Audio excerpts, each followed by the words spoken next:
See, that was me running my mouth, man. I'm, I'm supposed to like kind of keep my eye on the time and all. Like there are so many pissed off people right now watching this live stream, going, "Where are those guys? They're running on Black folk time. That's Leon Francis. I know it is. I know it's his fault. I used to I am joke, Leon Francis. Blackbeard Black people Logic. I time. am not Clay Davis.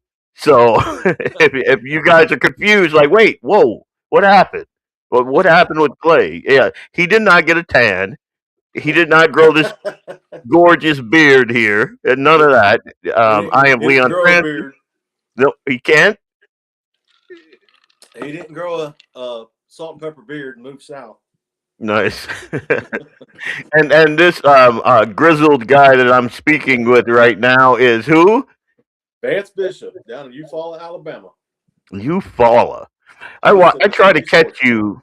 I try to catch you every Sunday, man. And even when I don't catch the live, I always right after church I put you back on, and because I always find it helpful. I love it. And I told you when we first met, and we met over the internet. That's a new way of meeting people now.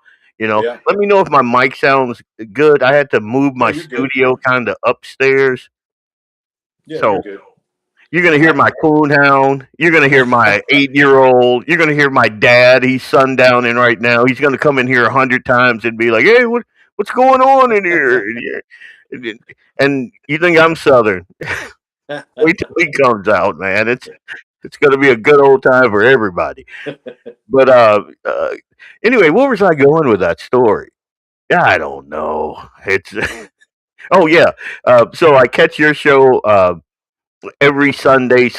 I try to catch it before I go to church, but sometimes I don't. But it's a really good devotional. It's always inspirational. It's always helpful. So Vance is pretty quiet. Pretty Brian, quiet. Vance is hard to hear. Well, that's because I'm talking. That's all that is. How's that, guys? Am I any louder? I can talk loud. Give me a second. Yeah, I'm not the only coon ass on here, man. Come on now. I'm in North Dakota, but hey now. Okay, Brian, good to see you. JD, good to see you, brother. JD. Yeah. Eric, Justin. Eric. Yeah. I was in the store today in Fargo, and I ran into and this is a weird thing. Wait, nope, his volume is very low. Here, I'm gonna take 2 steps back, and you just kind of mic check yourself. All right. Leon is loud. Screw you, Brian. I don't know what's going on. Let me try something here.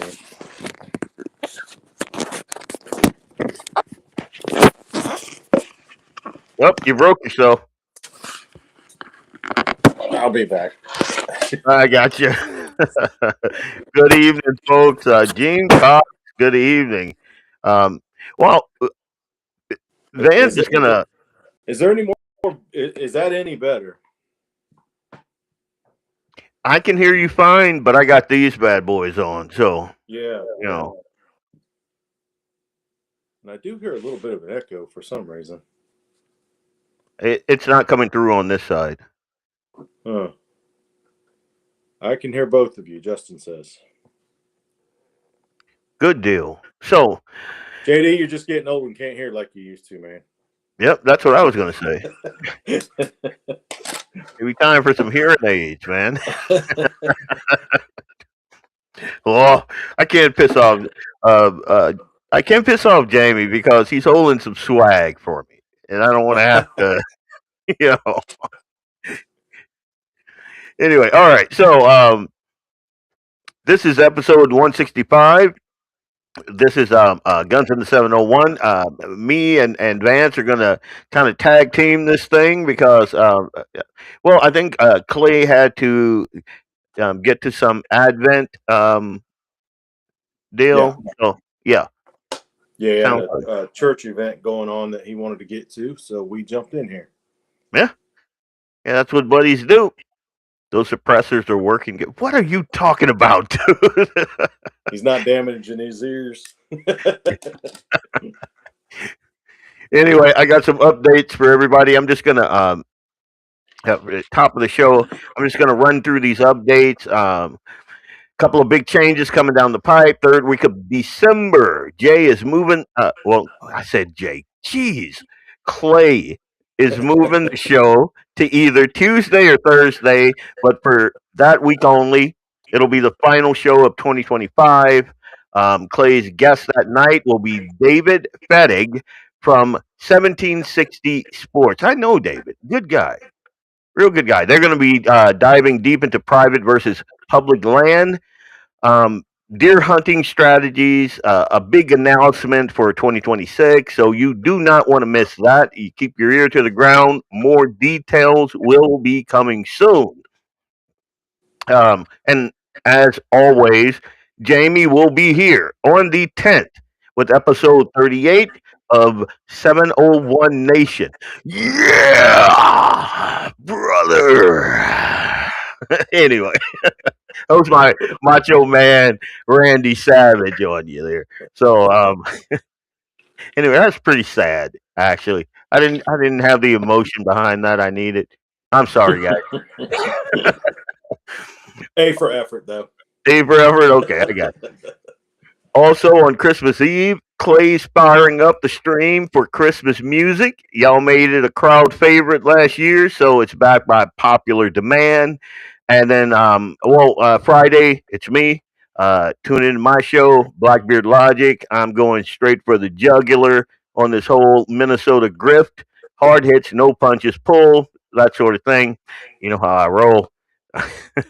You can also you can catch my interview with Darius Elder from Fargo First. I got a little snippet of that interview floating around on my socials right now. I interviewed him, I think it was yesterday. What's today?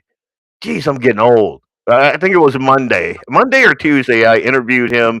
I chopped it up, put a couple snippets out there. So check my social medias. It's a interesting interview, and I like I like the way they think.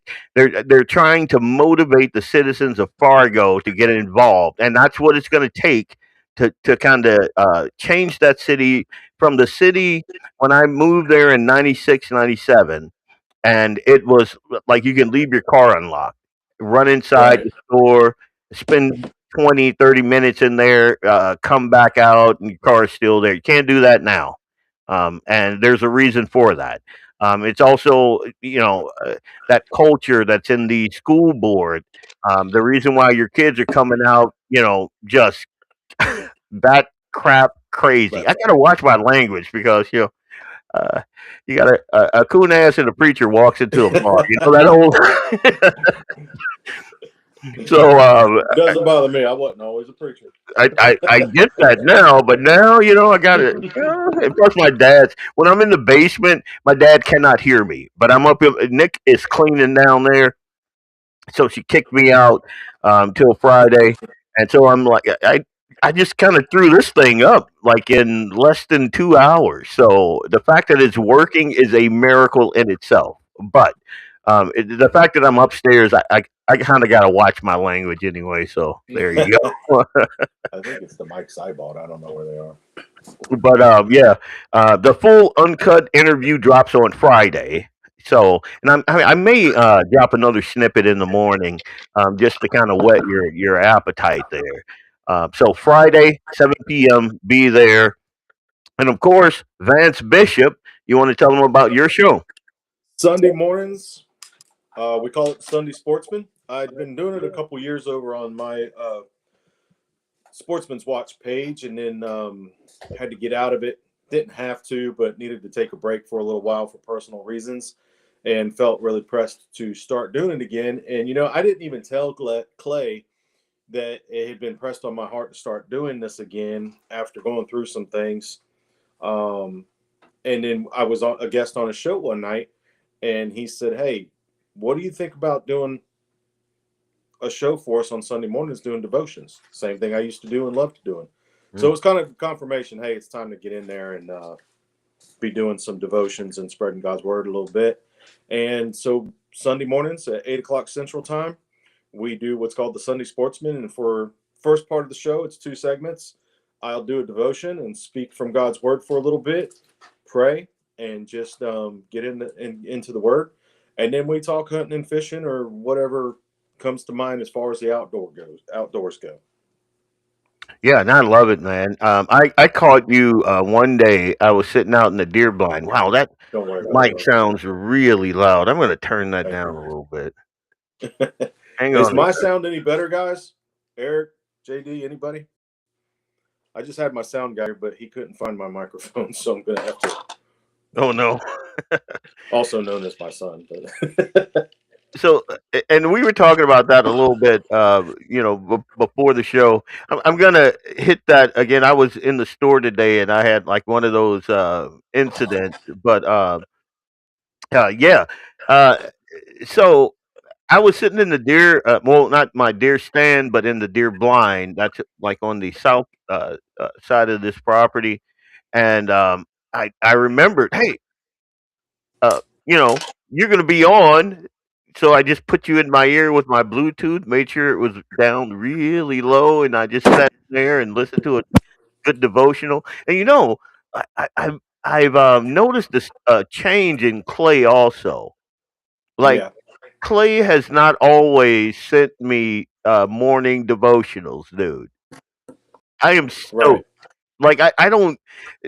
That's something I don't like. Just kind of average. Well, I do advertise it, but I don't send devotionals out to my friends or whatever. But I enjoy that. I love that. Yeah, If a guy sends me a devotional, I'm like, yeah, he cares about me. yeah, This dude cares about not just me as Leon, but he cares about my soul, and I'm right. I'm good with that. I love that, man, and Yeah, I've noticed that change in him, just since you and I have met, and then we all kind of start talking about uh, uh, godly Christian yeah. issues and that And sort of thing. in our world of the sportsman, there's a lot of machismo. There's a lot of machoism going, and it's hard for guys to sit around the campfire and talk about God and talk about the afterlife, talk about Jesus and emotions and love and things like that. That's just not the macho thing to do. At least that's what the world wants you to believe. But Yeah, in my experiences, it is the toughest, most macho thing you can do is express your feelings about God and the things that God has done for you and brought you through in life. Because that's when you're strong enough, not weak enough, strong enough to say, I need God. mm, I need a savior. And that's admitting that you're weak to this world and allowing God, who is stronger than this world, to take over your life and lead you through it. And it's an overlooked subject in our community in the sportsman world. But it's something also that in the sportsman's community, there are a lot of Christian believers. There are a lot of people that love the tons. Lord, tons of them. It's just not an out front subject. Yeah. When we all get together, we want to talk about that big buck that we shot. We want to talk about all the ducks we shot. We want to talk about that big bass we caught. That sauce When piquant we gonna make with that venison. Oh, that's right, I took a big old pot of venison chili to work today for the nice. guys, but I seen a change in Clay. I've known Clay going on 15 plus years now, and seen quite a change in Clay, especially in the last probably year. And it's a very positive change. I mean, Clay's always been a great guy. He's always been a caring, good person. But I've seen a whole lot more of his walk with the Lord being up front in the last year or so. Yeah. So yeah, I've recognized that in him as well, and I admire it. Oh, I love seeing it, man. And I know with guys, and I'll just say me. And if you guys feel the same way, you can just kind of throw your hat in the ring. But I know with me, a lot of times, whenever there's emotions afoot, I just put on this armor, man. I'm like, yeah, Yeah, nah. I'm not gonna. It's, like Brian said, snap into a Slim Jim, rub some dirt on it, man up, that sort of thing. Yeah, But especially after, I don't know, something about after Charlie Kirk, and I guess I've been yeah, doing this longer than the whole Charlie Kirk thing. I'm kind of my own man, but after Charlie Kirk, after that assassination, I saw a lot more Christian men who I knew to be Christian men, but start wearing it openly. And I yeah, was very, very happy with that. I yeah. get that text from Clay in the morning. I'm like, yep, that's it. And I read, and I don't read a lot of text. You can ask any of my friends. A month will go by, and they'll be like, "Hey, did you get my text?" "Yeah," you know. But every morning, I don't know. That guy's up early. I'm up early. I'm up at 5:30. And like, I don't know, right around 6, 7 o'clock, ding, and I Yeah. open it up, and there Well, you let me go. tell you, that's a change in Clay too, because Yeah, Clay did not used to be a morning person. I'm yeah. up sometimes 3 o'clock in the morning, Oof. definitely 4 o'clock in the morning. I'm an early riser. Clay has never been until probably the last couple of years. Oh wow. But Clay liked to sleep in back in the day.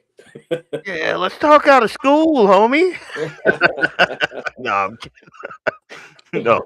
Um, but yeah, so we said we were going to kind of keep this light. We're going to talk about hunting. We're going to talk Yeah, about obviously. I wear my faith on my sleeves, and obviously Vance does too. But always want to lead off that way because you know when you got God in your ear, you have His strength on your shoulders. That's what I always say, and you can pretty much walk through anything.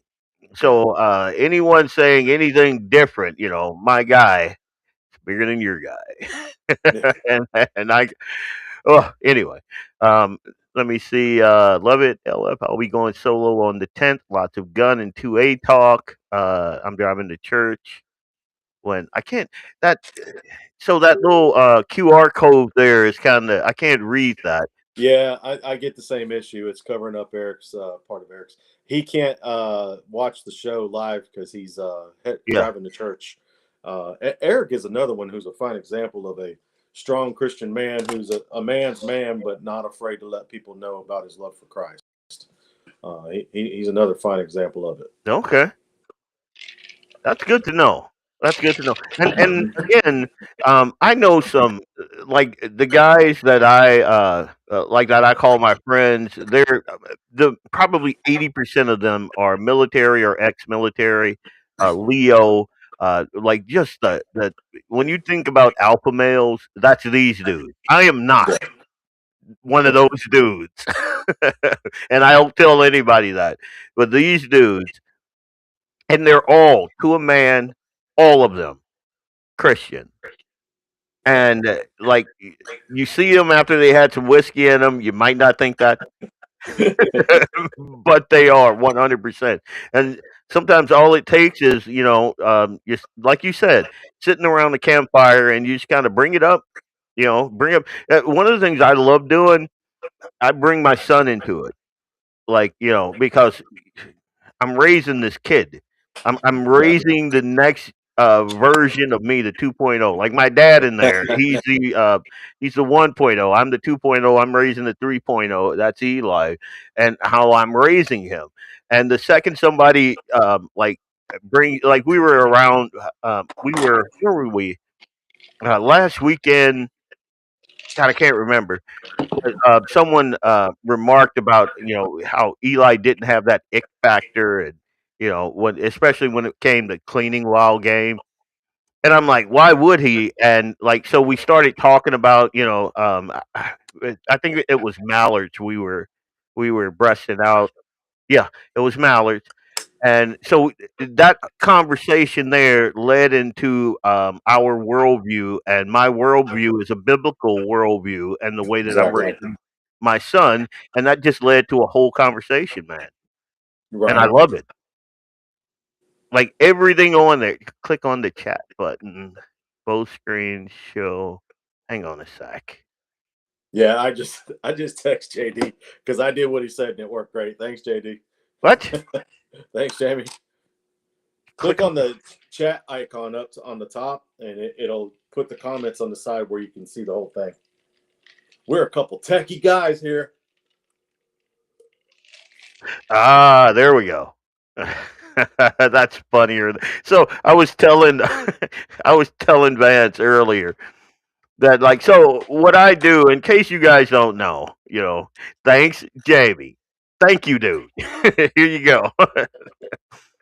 I was telling him earlier that I get approached a lot. I have an MCSE.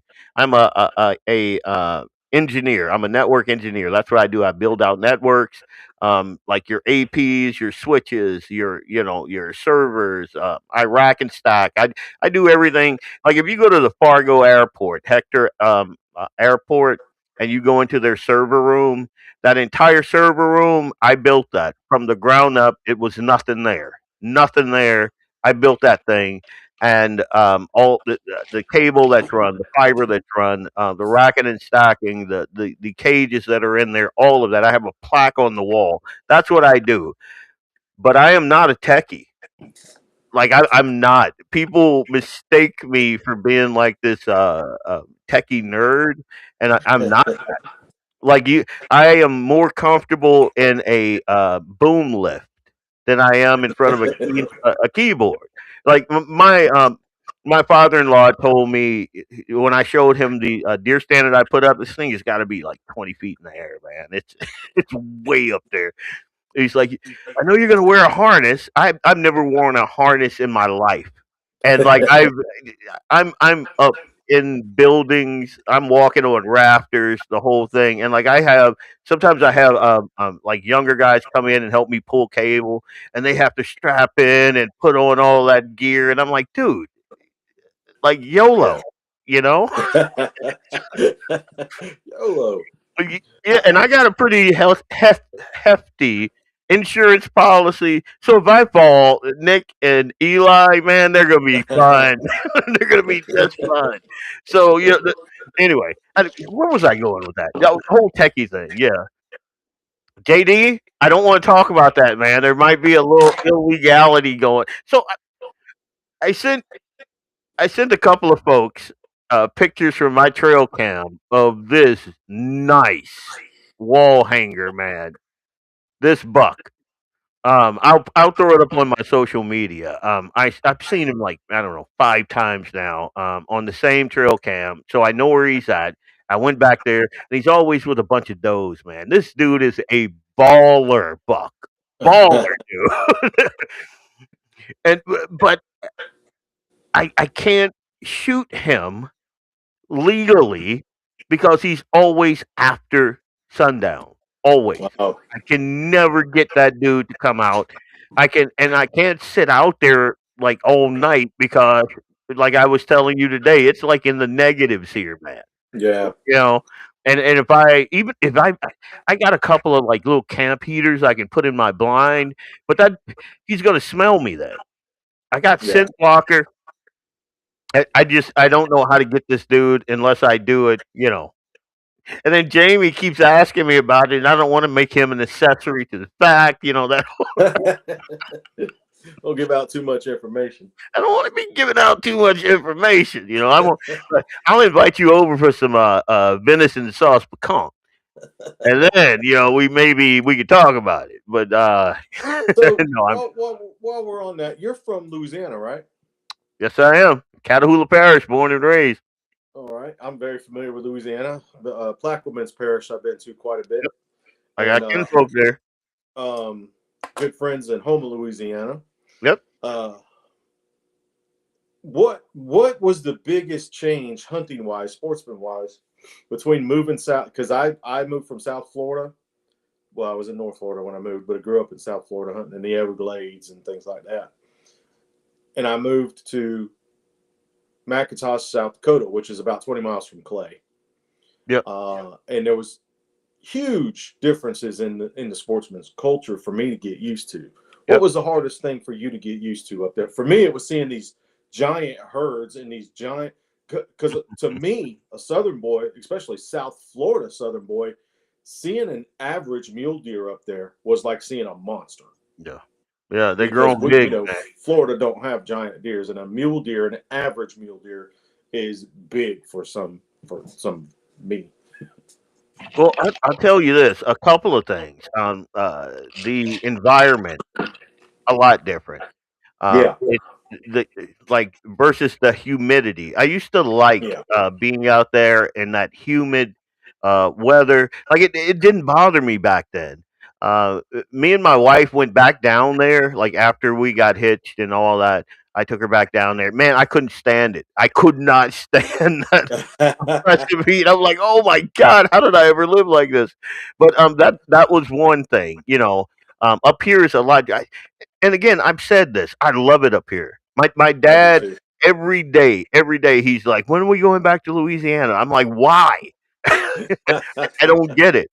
Um, Another thing, and I guess it's not even that big a deal. We have garfish in Louisiana. Up Oh yeah, here, they have the northern pike, and to yeah, me, they're about what and what. Like you see except for the fact that up here, I've noticed I've caught pretty big cat and walleye with pike around. If you are in Louisiana and you're not getting a bite, and you get a gar, that's the reason why there's nothing around. I mean, we fillet those things up and put them in a sauce and whatever. I mean, they're not great eating. gar. Yeah, gar. Yeah, a lot of people don't eat them. Don't realize they're actually good eating because they're so hard to clean. I mean, Yep, you got to cut their skin open with wire snips. yep, Those things are hard to get open, but once you do, the meat is good. yep. My grandma used to stew them down, man, in gravy. Oof, it was good. Once I figured out how to get all those Y bones out of a pike, that Yeah, was pretty good. I mean, yeah, that pike is not bad at all. yeah, I had before my freezer conked out on me. I had some pike in there. I am not kidding. You're looking at my arms. I had one that big. I have him on my tailgate, and it runs the tailgate. Like that's how big it was. But Wow. like things like that. I do miss like open water, like in the Gulf. I miss Yeah, fishing out there. I yeah, miss grouper, and that's and tuna and stuff like that. I miss that kind of fishing a little bit. So if I ever went back down there, it'd probably be for a fishing trip or yeah. hogs. That's what it'd be. I like you said, the deer down there. Mm, Mm. you know, Deer up here, oh my god, man! I Yeah. get this buck, oof, and we Now, use every part. Like I've seen people up here. Well, a couple of things. They'll they'll field dress their deer. Okay, a lot of meat left, a lot of meat, and then they take them to the processor, and I'm just like, oh, I don't know. If I'm in Louisiana, I know what I'm gonna get. I yeah, know that. But like up here, a big another big thing is everybody makes sausage. Like yeah. the I love majority the majority of your deer is sausage, and I'm like, no, dude. What about a sauce pecan? What about deer steaks? What about what's it called? God, I haven't been down there in so long, but you get the shank, you cut it in a couple of different places. the You short rib. boil it. What's that? The short rib. No, no, no, the shank.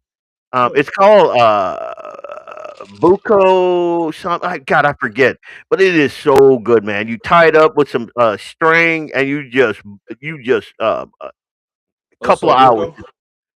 Usobuco, that's what it Yeah. is. Yeah, Hmm. that's exactly. Oh my God, I miss that so much. And people don't even know what that is up here, man. Yeah. That sausage is number one in the 701. Ah, your liver and onions, yes, sir. Liver and Oh, onions. Oh my I God. didn't even have to look who made that comment when I saw liver and onions. I knew that was Yep. Eric. If it's an inner, Eric will eat it. I tell you Heart, what. liver, onions, or heart, liver, kidney, he'll eat it. No, people are gonna freak out about this, and I know, like, if anybody's from the South, they're gonna freak out about this. I am not a gizzard guy. I, I'm I not just, either. I've never been a gizzard guy. I Nope. don't care how you cook it. I don't like the texture. I I am a don't either. liver guy, though, 100%, I can't stand hundred liver. percent. Can't stand liver. My mom, growing up, was a fantastic cook. She owned restaurants. She's just an amazing cook. She could make shoe leather taste good, but she could not make liver taste good to me. Yep. I'd come home and I'd smell that mess cooking, and I'd immediately call Granny. Granny, what you cooking for dinner tonight? Oh, I'm having fried chicken. Can I come over? I Man, could not stand it. I tell you, I think so. When I met my wife, her mom gave me the stink eye like forever, forever until I came over and she had cooked. I think she was trying to run me off, but she had cooked liver and onions, and yeah. And so I walked in the house and I just went full coon ass on her, man. I'm like, ooh, what is that smell? Oh my god! I put my napkin in there. I sat down. I'm, I'm like, give me more of that. And she looked at me and I'm like, yeah, I love it. To me, a lot of people when you're cleaning mallards or whatever, and you're you're still dressing them or whatever, and you're pulling out the insides. I like the smell. I'm that dude. I am Mhm. that dude. It's that's I just had never could get into the innards. Now I tried me and I'm not remember if Eric was there or not, but we were out at Clay's cabin out at the lake, out at Shade Hill. There was a bunch of us down there, and some of our other Rax Adventure Team guys from Vermont met us over there because they were hunting elk in Colorado, and we all got together at Clay's Lake, and they brought some heart from the elk. And I don't remember. I think Eric might have been there because I feel like he's the one that cooked it. I don't remember who did it, but I tried elk heart, and it was not that bad. I mean, I didn't dislike it. The texture was funny to me. And to me, it's all comes down to this. I got a nice, big, beautiful back strap of beautiful red meat or a heart.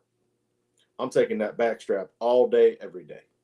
well, the heart would be the appetizer. Like and again, like me and my dogs, we fight over liver. We, because I love it. I think it's all good. I've been trying to get the 8 year old. He's not there yet. I'm gonna get him there, but man, there is nothing better. And then when you get a heart and it's cooked right, and I haven't had venison heart in a very very long time. Now that I'm coming to thinking about it, and I'm thinking an elk would be good. I've had elk meat before, and I loved it. Oh, elk's phenomenal. Yeah. So yeah, um, I love shots, live venison live must be sliced thin and fried. I love that. Venison liver. Okay, steak. Gotcha. Hey, I I think he fell over. That bad boy right there tasted good. I bet. Oh, see, I'm working on that right now on the down low. Jamie keeps calling me out, but oh, Eric did that. Eric's a taxidermist too, nice. and he did that one. See, I got bare walls in here. I feel naked right now.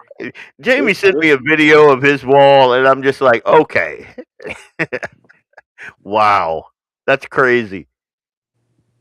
now see the JD and Eric, Jeez. the other Dakota guys that are on here now would laugh at that. They would probably would have let that mule deer right there pass. To me, that was a big old boy. Yeah, you're a Southern boy. Yeah. Wow. Oh, and you say you miss hogs. Oh, look at that bad boy. I went over to Axe's house. Where we going? Yeah, I went over to Axe's house and he's got this big old boar sitting on his wall, and I'm like, oh my god, yeah, that thing is sick. I got to get down. I got to get down there, man. Like I'm whiling away my active years here. I got like you look back behind here. I got- I don't even. I'm not gonna pan because I got nothing that you and Jamie have. Most it's of that came from the Dakotas. The only thing out there that did not come from the Dakotas was the hogs. There's 3 or 4 hogs out there. Some in here, and the one whitetail, the big whitetail, that was next to the one Eric did. I got that in Georgia last year, but all those from the Dakotas. wow. Yeah, and see, a lot of times, and I'm just going to throw this out here, and we don't have to spend a ton of time on it, but a lot of folks think of when they think of Christian men, they think of pastel colors and a sweater tied jauntily around your neck, and this and nah. I'm I'm talking about like me and Eli were out there today, and I'm looking at my what's it called? I call it a deer hanger. But Gamble. Gimbal, yeah, that's and it's all bent to crap, and I'm like, yeah, we're gonna have to get a new one of those. And I'm watching my son walk around. I'm watching him like when we were field dressing those mallards and things like that. Like that's what when I think of a Christian man, that's what I think of. I don't think of anything soft. I think about a guy out there field stripping his AR. You know, Yeah. I think of a firing pin or a cotter pin or a retaining pin popping out.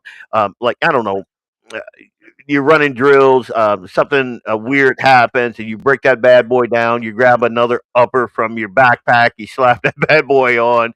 Pop those cotter pins in, and you keep rolling. That's what when I think of Christian dudes. That's what I think about. Like, when I first saw you and met you, I was like, yeah, I like my preacher in calluses and Carhartts. That's the way I roll, man. So anyway, I just thought I'd throw that little bit in there. And what we're gonna do here, I see we've already been like way past. Like I try to do in like especially in my shows now, I try to keep to a clock, and I try to do it in segments and like chunks, 15-minute chunks. And we're at 37 minutes right now, and have not hit a single commercial. So give a shout out to some of our awesome sponsors, man. 100%. So what I'm going to do right now is I'm going to run one of our, and granted, you guys got to bear with me. I'm in like Clay's space and Jamie's space, so there's all kind of weird stuff in here. There's like midgets with Velcro. No, I'm kidding. I'm kidding. Hang on, I'm gonna hit this. Nope, network revise sponsor, and JD, you or Clay, we're gonna have to talk about this. I think I've been running the wrong sponsor ads, and I do not want to do that. But I'm gonna run this one now.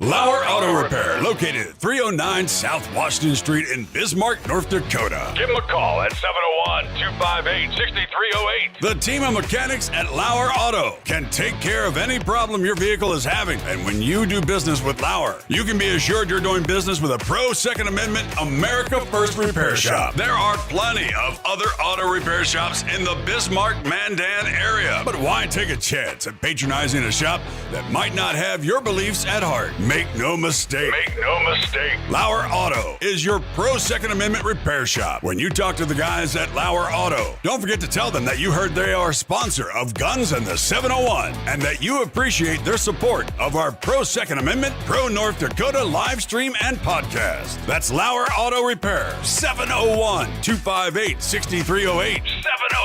701-258-6308. Located 309 South Washington Street in Bismarck, North Dakota. When you want it done right, Go where lemons go. Kalon's Auto Service, owned and operated by Kalon and Misty Foss, lifelong locals with over 25 years experience. From modern rides to classic restorations, they can handle it all. Top quality work, fair price, and honest hometown values. Located just one block south of Highway 12 on 6th Avenue West in Lemmon, Kalon's Auto Service, serving you with all your auto repair needs.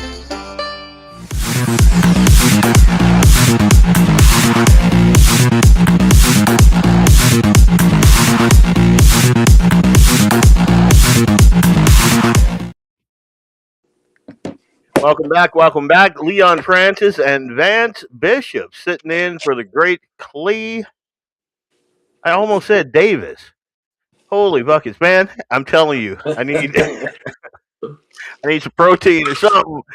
Uh, but I was thinking about you asking me like the changes between Louisiana and up here.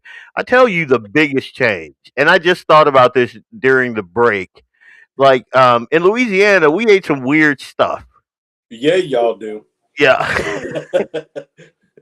Like I know how to cook. The other day, well, it's been not just the other day, but like I can throw together a roux like nothing. Like it's not even a thing. Like it shocks me when people don't know how to make their own gravy. It Yeah. blows my mind. But I remember being very very young, and we used to call him Brother K, and he lived in the boonies, and some of my earliest memories were going out. Uh, gator, they're snapping turtles, but we used to call them gator heads, Yeah. like just these huge turtles. And even the catfish that were down there were huge, just massive. And I Yeah. remember asking Brother K, uh, like he had these big iron pipes, like in the bottom of the boat, flat bottom boats, of course. Oh yeah. And I'm like, what is that for? And he's like, well, that's to knock out the cat or the turtle. And I remember young me like kind of looking at him like, what are you talking about? Yeah, you grab one of those bad boys, you roll them in the boat, and you just crack them over the head, and Yeah. and all that stuff we ate. Like turtle soup and just all kind of weird stuff. You don't have any kind of weird stuff like that. The weirdest thing you're gonna eat up here is lutefisk, and I'm not doing Okay. that. So that whole thing. But yeah, huge snappers down. Yeah, man. Like you have not seen turtles till you go to Louisiana. Yeah. You've not seen a turtle. We were in. My wife and I got married in Kansas City, so my wife's from West Fargo. I'm from the boot, and so we decided, hey, compromise, Kansas City, right there in the middle.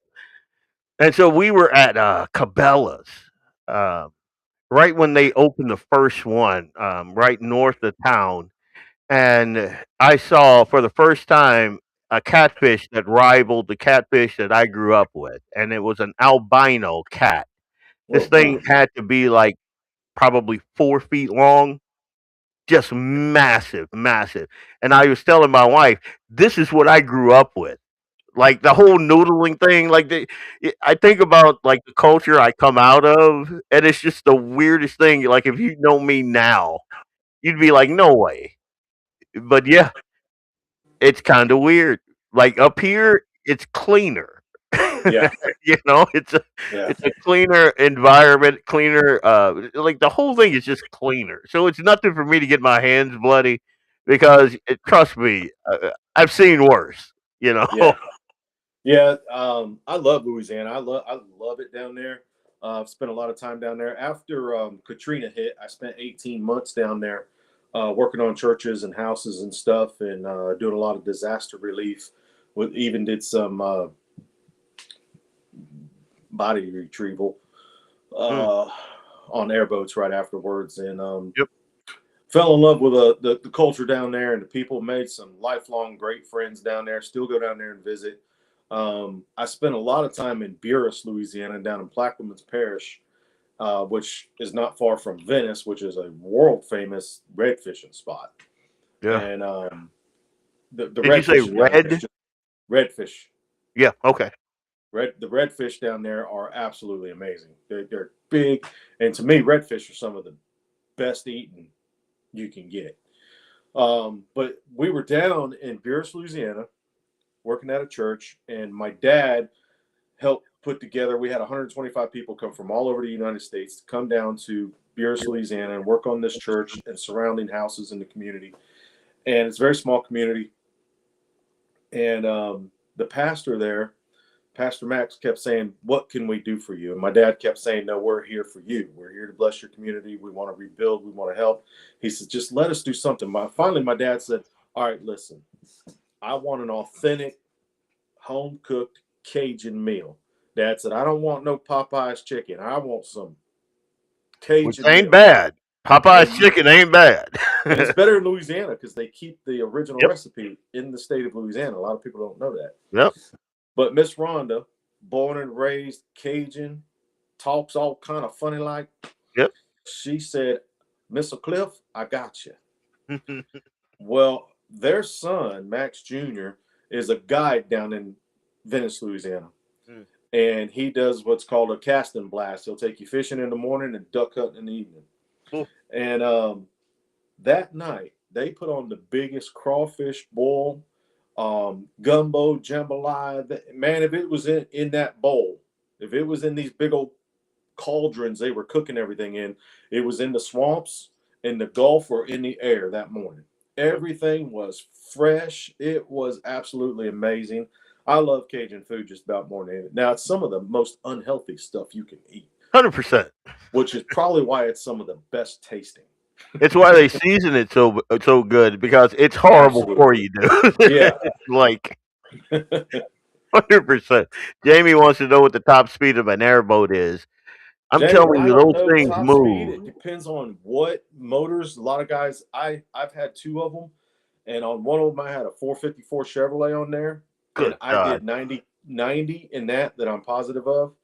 And I had another one with a Lycoming 125 aircraft motor on it, and I got that one up to a little over 70. But I know they go a lot faster than the ones I've had. The ones I've had were average Everglade redneck boys poaching in the Everglades. Yep. I mean, I never did that. But, Mm. those type of people. Yeah. Good God, those type of people. Ugh. Yeah. Anyway. But they move, and they're so much fun. The way that, because you can be doing 70 miles an hour and turn that thing on a dime. Yep. And get going the other way. I was at an airboat ramp one time. I was at a boat ramp in the Everglades on Turner River Road. And a guy, I was actually putting a John boat in, and a guy in an airboat next to me, he had just bought one, never drove one. He couldn't figure out how to put it in reverse. Me and my buddy were sitting there like, we thought he was playing a joke on us. It's like, I can't figure out how to put it in reverse. So we're waiting for the punchline because this was so ridiculous. We're like, now, we're Southern boys from South Florida. Airboats are everywhere. Yep. So it was only second nature to us to know airboats don't have a reverse. You don't want that blade blowing at you. Yeah. You have to turn it around on the trailer and drive off, or you put it all the way down and sink it in, one or the other. And so finally we realized the guy just did not know what he was talking about. So we literally, and I'm at the time 17, 18 years old, and I'm having to teach this guy who was in his 40s how to drive his airboat. He saw one on TV and thought it was the coolest thing, and he had more money than brains, so he went out and bought one. And so he wasn't a Southerner. No. Okay. Matter of fact, I think he was from Washington, D.C. Oh, okay. I'm pretty sure it was from Washington, D.C. the guy was from. Wow. So that explains a lot. Yeah. Yeah. I don't know. I probably haven't been on an airboat anywhere near as many times as you have, but I know they're fun. I know that. Oh, yeah. And I know you want to hang on. Oh, yeah. Because like you said, They're a lot of not fun. it's not like taking your boat out on the lake or in a river or whatever. Yeah. Those things scoot. They They scoot. do. The maneuverability is what makes them real fun too, because like I said, they turn so sharp, and you feel like you're just gliding across the top of the water. Most because you are. Yeah. But they're a lot of fun. We've got a good friend, Clay and I, Chris, down in Florida. He's got about 1,200 acres down there, and most of it is a watery marsh. And he does a lot of duck hunting guides down there and hog hunting and stuff like that. We've been down there. I've been down there 10 times, 12 times, 10 times with the Rack Adventure team and 4 or 5 times on my own. and we will chase the hogs down with the airboat and shoot them. See, And that's there's what I such a want to do. problem. There's such a problem down there because you got watermelon farmers all over the place, and peanut farmers and people that just, their livelihoods all over the place, and hogs are tearing up the ground. So you got to eradicate them. Yep. We've literally run hogs over with the airboat. Just hauling butt through the swamps, and a bunch of them will jump out in front of us, and you run them over with the airboat and just start shooting them. So, and where you are, is it more by or well, I don't know. I don't know if I'd want to eat a hog that's running through the by. Oh, No, we don't eat a whole lot of them, honestly. Yeah.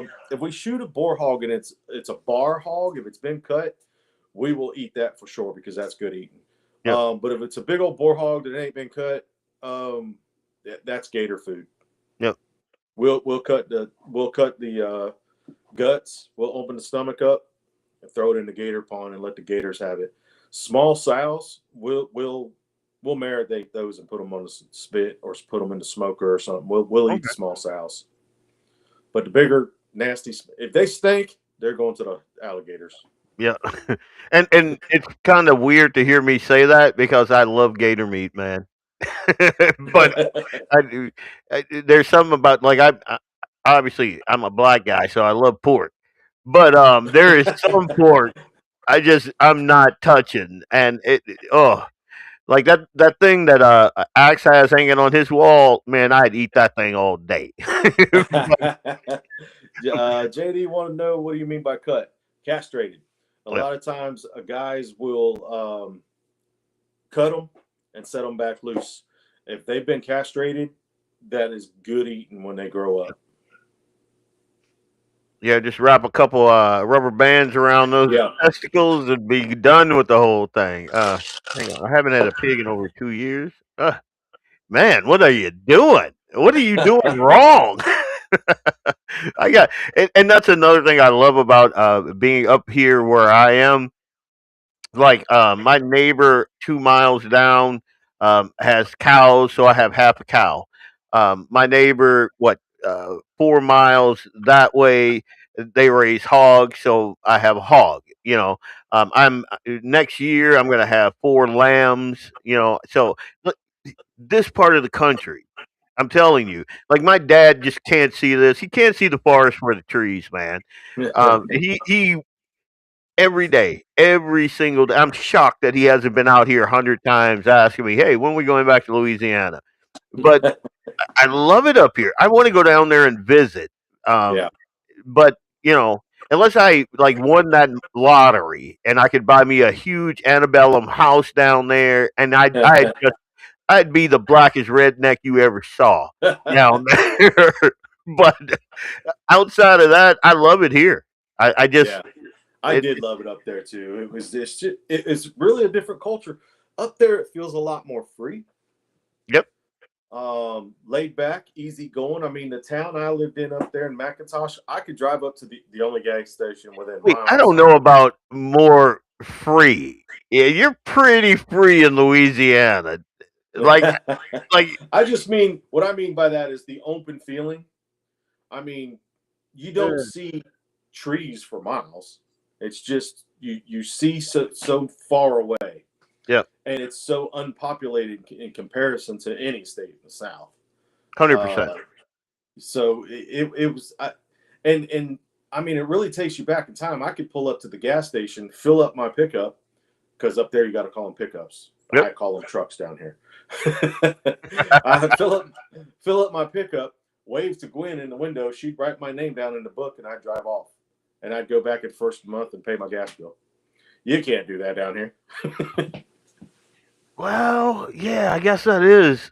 I don't know. I guess when I was in the South, that was still a thing. So I don't know what it is now. Like, and I've always been in small towns like Jonesville, Louisiana, Faraday, Louisiana, Natchitoches. It's always these tiny towns, so everybody knows everybody. Like where I grew up, my dad started selling crawdads and jambalaya and dirty rice and all of that stuff.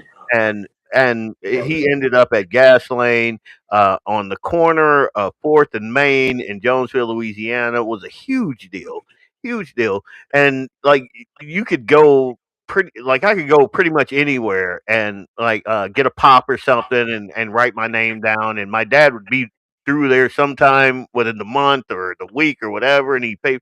I mean, so I I I understand that. I haven't seen a lot of that up here.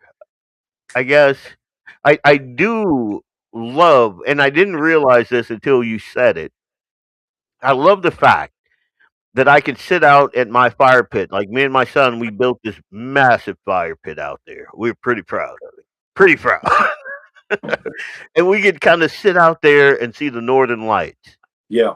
You know, and you Yeah. can sit and just look. Like I can see my son gets in that little hot rod that I had a friend of ours make, and I could just watch him go for miles, and I could see him. Yeah. And he has his little radio with him, and the communication is tight all the way down. Don't have to worry about it. In Louisiana, nah. Yeah. You're not getting any of that, man. You're looking. Your kid will be lost for a month in the swamp, man. As a matter of fact, some of the worst, and a lot of you guys are going to bristle at this, but it is what it is. Some of the worst beatings I've received in my life were me and my brother. And if he's listening right now, he can back me up on this. Me and my brother playing Huck Finn down in the Bay. We used to call it the Big Ditch Bay. Down there, catching alligators, baby alligators, getting alligators, putting it in their mouths, so they would like, and they couldn't, and we just laugh, and we made bow and arrows and all. Man, some of the best years of my life were spent doing that kind of stuff. Yeah. That kind of stuff, man. So It's a it's different life, different culture going from where y'all are to down here. But I did love it. Like you said, it's just a different world up there, and the people were also nice. It took some getting used to, like mannerisms are different. 100%. The kids I met up there, they were super polite, nice kids. The farm kids, ranch kids, they were super nice. But you didn't hear yes, ma'am, please, thank you. The mannerisms were different. Now, again, super nice kids, and when mom and dad spoke, they jumped. They did what they were told. Nice kids, just different mannerisms. And same with adults. You don't get that in the city though. Like if you go to, like where I went to Fargo, I was shocked. I was shocked at the way people talk to their parents. But that's in the city. Now, out where I am now, it's more.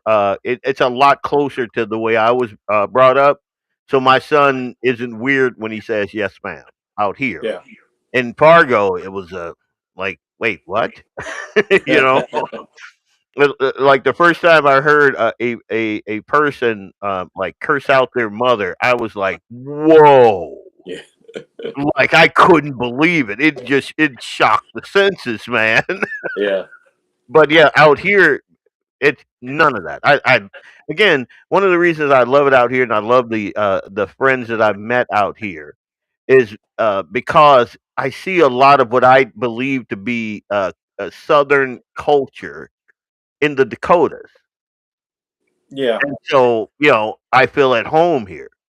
And I I didn't did feel it. too. I agree with that. I felt very at home, especially when I met Clay and got to know some like-minded people. It felt very comfortable. I could go over Clay's and sit down and have dinner whether I was invited or not. You just become like family. Yep. And Grab a plate. yeah. And if I wanted to go hunt at Clay, shoot some pheasant or something, come on. Yep. It was just a very family atmosphere. It was all I loved it up there. I really, really did. Overdue for a visit. Really want to get back up there and visit everybody. But the big hunting differences. Now, when I moved up there and I got to meet Clay, got to meet Corey and Waylon and a bunch of the guys up there, they kept asking me questions about hog hunting because I had done a lot of it growing up in the Everglades. And I said, man, why do y'all want to shoot them nasty critters? I don't care if I never see another one again. And they were like, well, why do you like to shoot prairie dogs? I said, we didn't have them growing up. I love shooting them little things. They said, well, we didn't have hogs. I said, okay, I understand.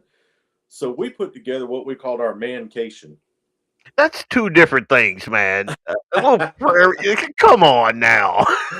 we put together. I said, all right, I'll take y'all hog hunting. So me and Corey and Waylon and Clay jumped in Corey's pickup truck and drove from McIntosh, South Dakota, from my house up there all the way to Zolfo Springs, Florida. It was a 30-hour drive, and we went nonstop, just swapped driving, and went all the way down there, and they had a blast. Now, it was a different world because I grew up in the Everglades doing all this stuff in the swamps, catching alligators, catching snakes, romping around in the waters and stuff. And we got out and took the swamp buggy out, and we're in about 2 feet of water, and we see an alligator. So I jump off the buggy to go after this alligator. And they're like, what is he doing? It was about a 2-foot alligator. It wasn't nothing that was going to swallow me. Yeah. And but we were in the swamps where Big Boy could have been around. Yep. So I looked back, and half of them got their phones, and the other half got guns. Yep. They said, somebody's getting killed, and we're getting it on camera. Yep. Whether it be you or the alligator, we're getting it on camera. But that sounds like a good time, man. It was a lot of fun. I mean, we spent a whole week riding around on we didn't have the airboat then. We had swamp buggies, 4-wheelers, side-by-sides, and we just rode around shooting small game, shooting hogs, got an alligator and cooked it up, and had campfire every night, smoking meats, and just had a great time out there and it's out in the middle of nowhere. It's old school Florida. It's cowboy country, Florida, and really had a blast. We called it our mancation, and then we did it for another 7 years after that, every year. Old school Florida sounds a lot like everywhere in Catahoula Parish. No, I'm kidding. It's a lot of. I love it down in that area. I mean, I'm from Florida. I don't think I could live there again because it's so populated. I'm not a real people-y person. Don't get me wrong. I love people. I love meeting new people. But being around the crowds and waiting in lines and red lights, not my thing. See, I understand that 100%. My wife is a social person. Me, I'm good. Me, my dogs, my son, like out in the middle of nowhere, I love it. Like, you want to see me tense, get me in like Costco or Walmart or something like that. My head's on a swivel. I'm like, you can see the vein right there popping up in my head. It's crazy. And Eric, anybody that drills holes in ice to fish, I'm sorry, dude. That to me, that's insane.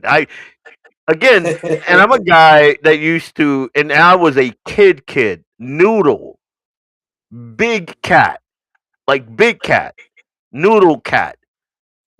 I'm not doing that. My buddy Bob Wheeler has been trying to get me, and he swears he's going to get a bunch of Marines to come over. So I've been doing my push-ups.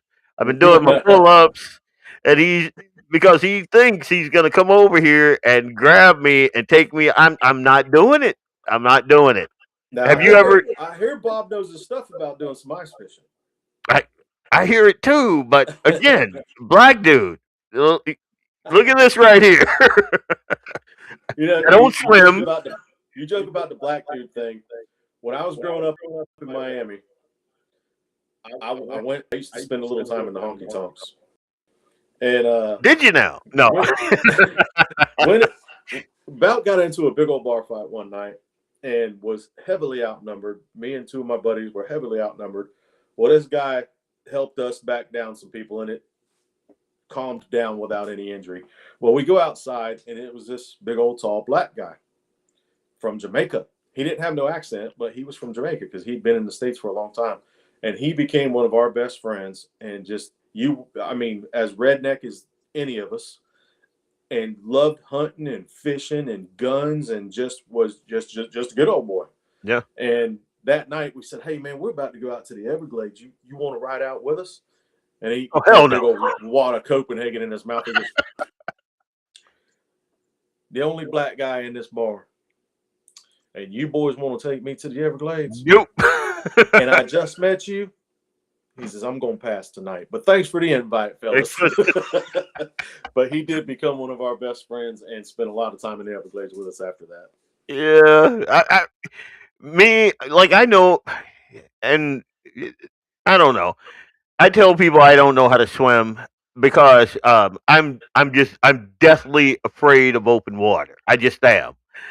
I can swim, not well, and just me on the ice with a hole in it, with a heater.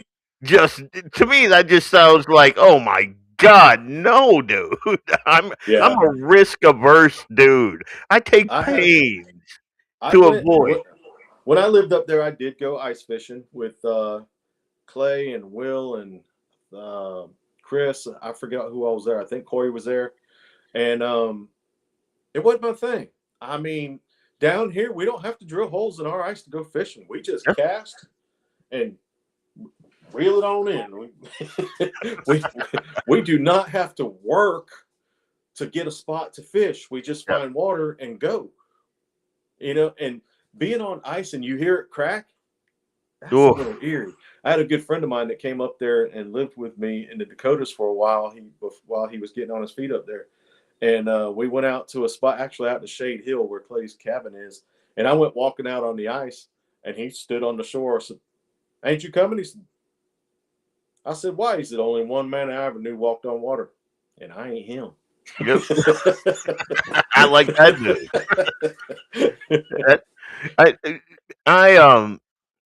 I do, now that I'm thinking about it, I miss the South because I miss like big open water fishing. I miss that. I miss going down Highway 10, stopping at Shaggy's, just right on the Gulf, and getting the absolute freshest seafood that you can possibly imagine. And you sitting there, like I got pictures, and they're a way back in my social media. I have to I'll have to dig them up. But I'm sitting there with a garbage can lid like this, a crawdad, and like just all kinds of seafood.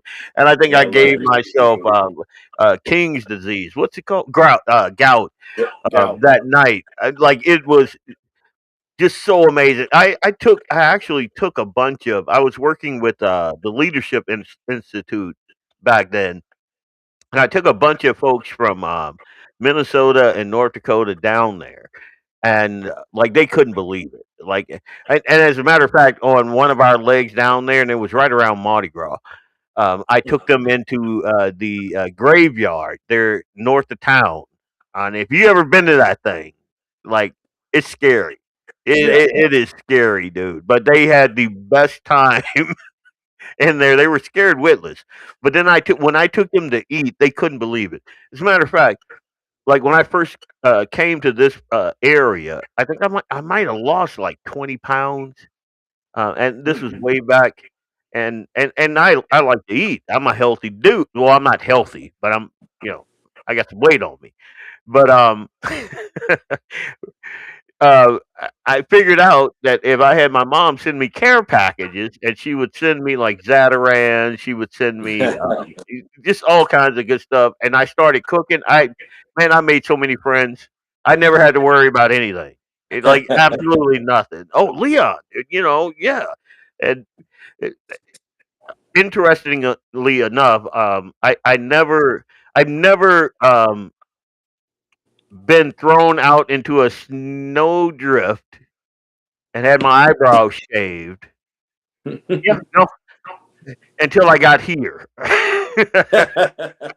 And that's when I knew, yeah, these guys like me. They like me a little bit.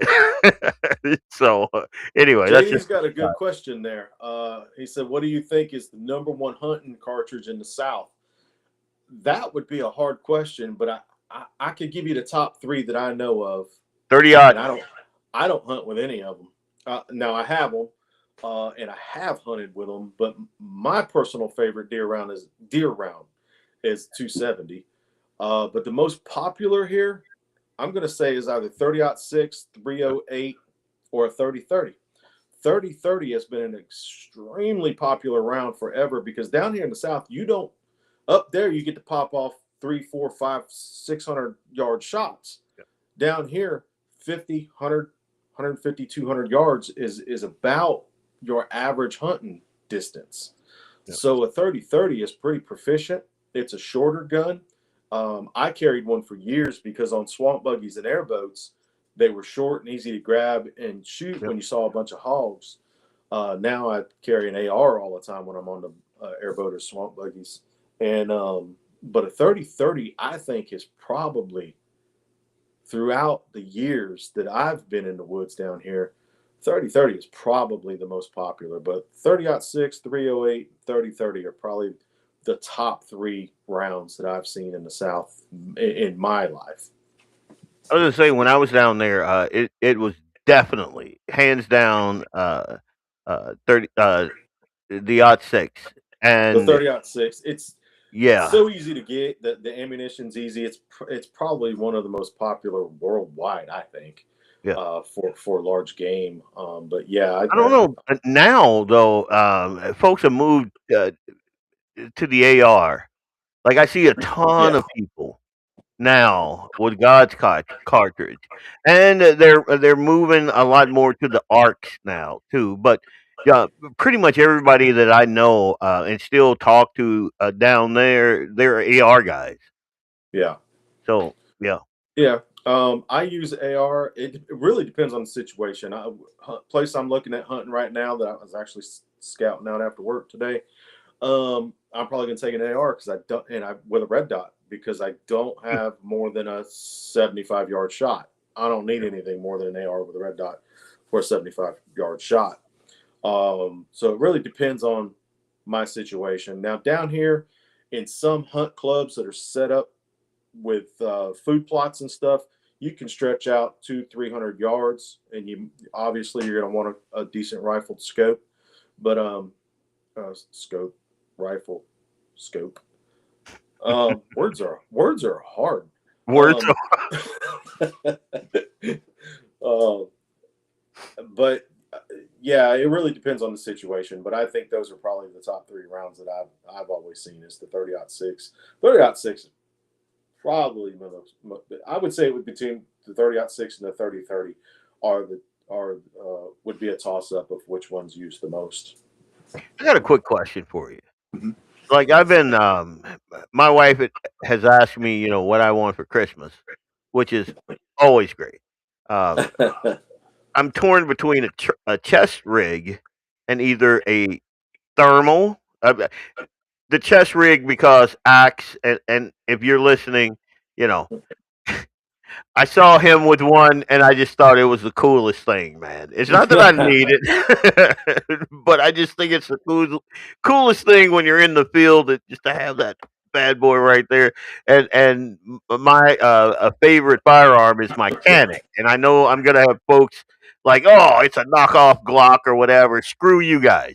I love the Canic, and I got the TP9, so it's awesome. Yeah. 19 in the magazine, 1 in the chamber. I'm good to go. But um, she asked me about because I want to do the whole coyote hunting and that sort of thing. So thermal versus the IR, and the thermal versus the night vision. And I was kind of, when she asked me that, I was kind of torn. I'm like, huh. What do you like? And you guys drop it in the comments because I just thought about it. I don't know. Someone said coyote here in the boom country with the coyote hunt. Uh, which I've one? used both. I've used both, thermal and night vision. Yeah. I gotta say, the thermal is extremely fun. It's like shooting cartoons in your scope. It was a lot more fun.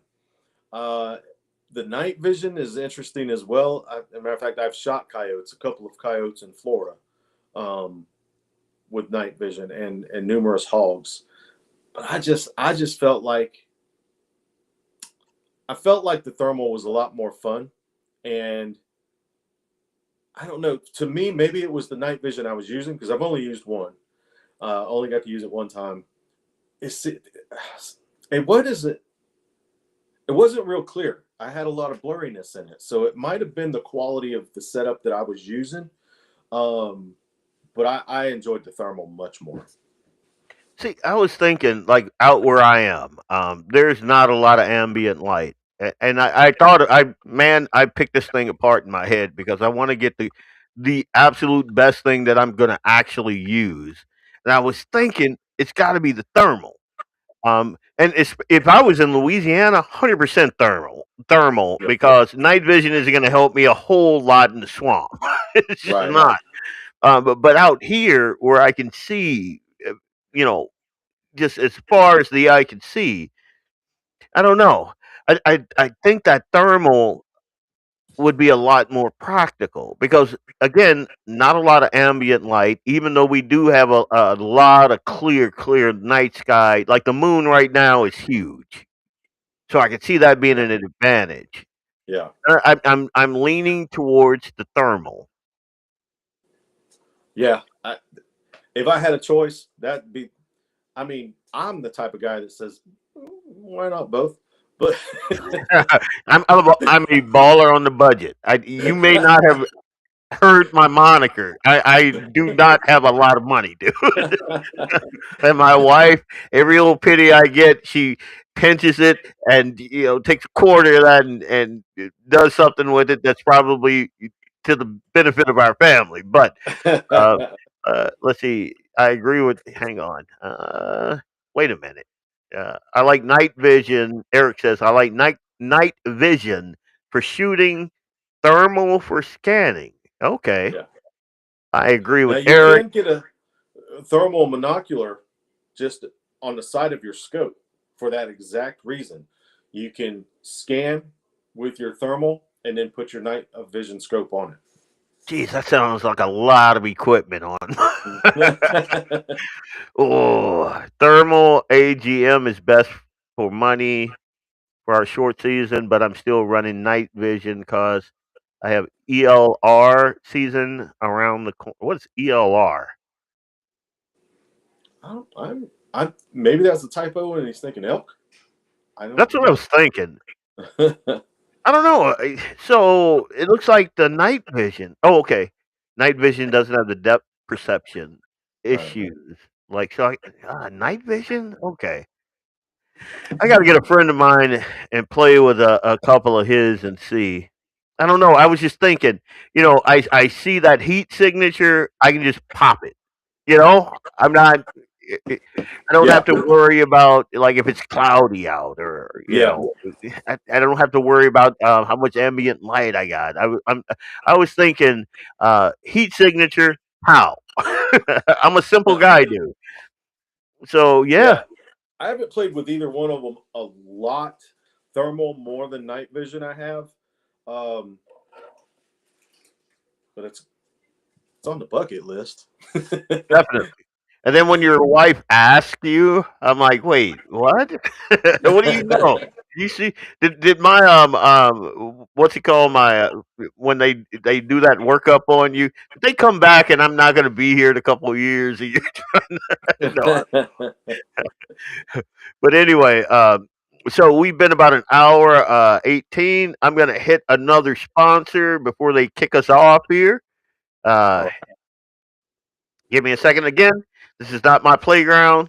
This is Clay and Jamie's playground. So I have to do a little. Let's see. What is this one? What is that? What is that? I can't remember which one I did now. Let's do this one. Leon Francis, Blackbeard Logic, Vance Bishop. Sunday So Sportsman. you got the preacher and the coon ass. Will be. Let me stop. We'll be back right after this break.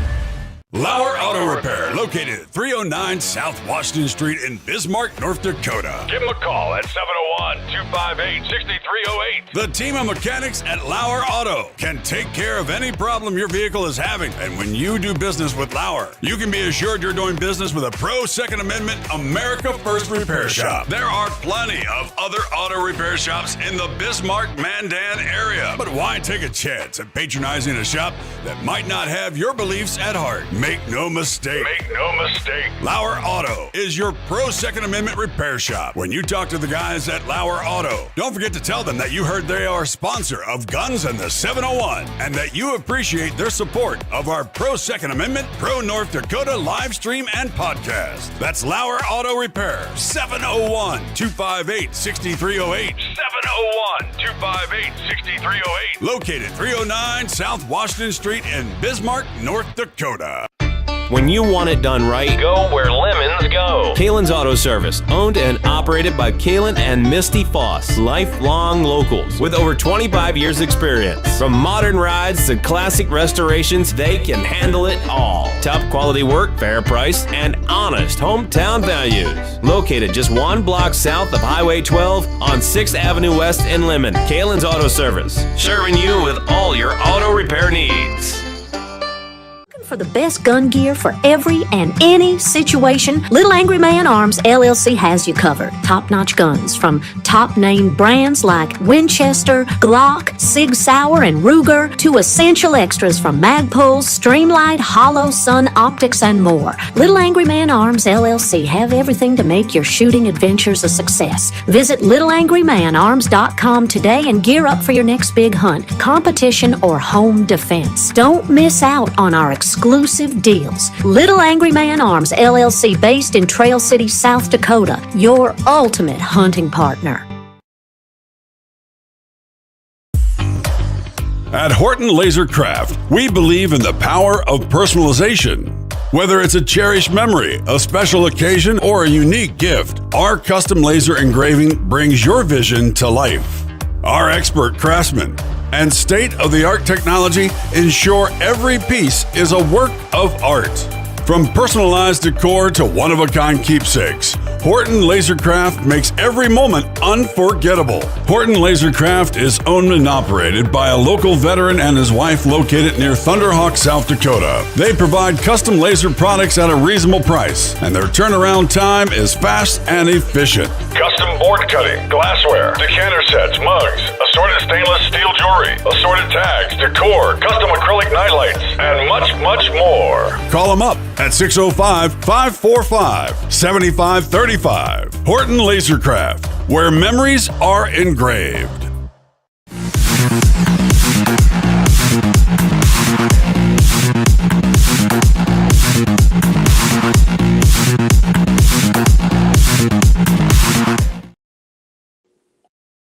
Four voices, one network. Guns in the 701. Guns in the 701. Straight talk and American grit. 701 Nation. Your community, your country, your say. Blackbeard Logic. Friday nights, sharp minds, sharper debate. And Sunday Sportsman Devotion with Vance Bishop. Faith for the field and stream. Sunday, 7 a.m. Mountain, 8 a.m. Central. Powered by LAUER Auto Repair and Kalon's Auto Service. Additional support from Horton's LaserCraft, Slash H Ranch, and Little Angry Man Firearms LLC. I'm just reading through the comments here. That's weird. I don't know. I am right now. I'm leaning toward the thermal. I'm just picturing it, man. And again, I'm going to play with a couple, but I'm leaning toward the thermal. I just think that practically, I think it's going to work better for me. Yeah. Unless someone tells me different, unless I go out to Bismarck and someone just shows me something amazing. I don't know. I think it's going to be the thermal. But anyway, I'm Leon Francis, host of Blackbeard Logic, all kinds of crazy conspiracy theories. I'm that weird dude. I used to tell people that I'm the personification of a Skittle. Like you never know what you're gonna get. I'm just a walking, talking contradiction. Like what you think you know, what you think you see when you look at me is not it. So there you go. And, obviously, we have Vance Bishop, who is he's keeping everybody on the even kill. I don't think I've dropped a single profane word. Have I? Or is the drink getting to me? Yeah. Like if this was me and Jamie, oh my God, we'd be banned by now. So, but anyway, so I think I'm leaning towards the thermal. I am. Um, I think we've already established that I love the South, but I'm not going to live there now. I do want to take Eli down there. I want to wrestle gators. I want him to see like huge snappers and like he already picks up snakes. Like when we moved out to Enderlin proper was the first time he actually saw a actual snake, and I think he was I don't know 5, 6 or something. And uh, anytime you see a snake, it's always weird or whatever. Until I picked it up, whipped it around, bashed his brains. It was a garter snake anyway. And now, like And big mean garter snakes. yeah, big mean garter. But I showed him like they're nothing, and I showed him how like so even if it was a poisonous snake, he would know how to handle it. So Yeah. I like that aspect of being up here because if we're in Louisiana and you get hold of a cottonmouth or a black mamba, oof, oof, you know. And, Yeah, you get to and run into again, Louisiana swamps. Everything oof, wants to sting you, bite you, or eat you. yep, 100%. And again, I love my dad. Like back then when he used to beat us for going down to the buy, I didn't understand it. I 100% get it now. you know. We could have been dead a hundred Yeah, times down there, man. yeah. So, you know, him telling us, hey, don't do this, and then adding a little pain to it to make it stick, I get it. I 100% get it. Up here, you don't have to really do that because, there's not a ton of things up here that'll kill you, except for the yotes. And if they ever come in my yard, it's going to be a happy day for me, not for them. Anyway, I talk too much, man. Eric says you don't have poisonous snakes up there. You don't have rattlesnakes there? I've never seen them.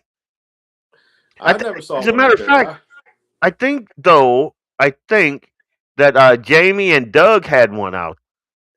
I'm remembering a reel or something where they were shooting a rattlesnake. I'm pretty sure there's rattlers up there, but I don't think they're as common as what they are down here. Yeah, everywhere you look down there. I had a German Shepherd when I was a kid. Oddly enough, we called her Tiny because she was like the runt of the litter, but that thing grew, man. She was a beast. And then one night, we heard her yelp. Next morning, nope. So yeah, kind of sucked. Black Mamba in Louisiana. I thought Kobe was from Philly. Dude, come on, come on. Yeah, I forgot Louisiana about that. black snake, homie. Eric is a big snake guy. Seriously. Yeah, he likes them things. Now, I'm not the type of guy that's afraid of a snake because growing up around Everglades and being out there all the time, you see plenty of them. Yep. But I'm also not one like Eric that's, wants to cuddle up with one. I like red pythons, ball pythons. I have pictures of my kids. I had and get, I'm a weird dude, so I always attract like weird dudes. Yeah, as friends. So I had a friend that had all manner of reptiles, and he had he had this red ball python that, good God, must have been 6 feet long, about that big around. Like I have, and I have him draped over my kids like that. snake. So I'm not afraid of them. I'm always giving them the stink eye though, because they are serpents. That's what. Yeah. And speaking of serpents, down there where you are, the invasive species is that stupid iguana. You ever go out hunting those things? I'm in Eufaula, Alabama now, but I Oh, grew right. up down there, and we saw iguanas in Florida when I was growing up, but now they are everywhere. They're all over the place, and they get huge. They get mistaken for alligators sometime if you don't know what you're looking at. I never did hunt them. I wouldn't mind going down there and popping some off just to say I did. And I see people eating them and stuff. Now I'll try anything. I'll try anything once. There ain't enough meat on there, man. I just can't help but think that'd be like, I don't squirrel hunt because you don't get a lot out of them daggum squirrels. Yeah. And I feel like the same thing would be with an iguana. You're just not going to get much meat. And I don't know if I could get past the look of them stinking things. But then again, a lot of people say that about alligator, and alligator is some of the finest meat I've ever had. And frog legs. I love frog legs. Frog legs are great. Oh, I love some frog. Clay loves him some frog legs. Really? Oh yeah, Clay likes him some frog legs. Wow, that's odd.